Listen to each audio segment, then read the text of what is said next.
Doncs estem amb l'Àlex Olmedo, que ha estat l'MVP sec del partit d'avui entre el Lestonac i el Freddy Mistral. Primer de tot, enhorabona per la victòria. Moltes gràcies. Victòria treballada, complicada, no? Perquè, bueno, ara ho dèiem amb el Pol, l'MVP del Mistral, que el partit semblava que us podíeu anar, estava a 12 punts, però després ells han començat molt bé l'últim quart, us han retallat distàncies, i no només us han retallat, sinó que s'han posat per davant. I ho ha tocat treballar de valent per treure el partit, no?, finalment. Sí, bueno, ha sigut un partit difícil, sobretot, com tu dius, a la segona part, però jo crec que sobretot gràcies a l'ambient i a la nostra afició que hem pogut remuntar al final i hem trobat forces per intentar anar-nos. Quina creus que ha estat la clau del partit d'avui per treure endavant?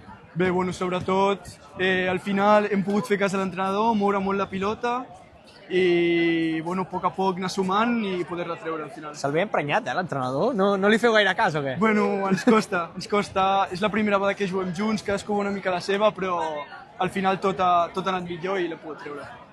Objectius de cara a aquesta edició de la Copa Colegial? Bé, jo crec que guanyar tots els partits possibles i això, intentar guanyar el màxim que puguem, amb el millor ambient que puguem i com puguem. Doncs enhorabona pel partit i a seguir gaudint de la Copa. Moltes gràcies.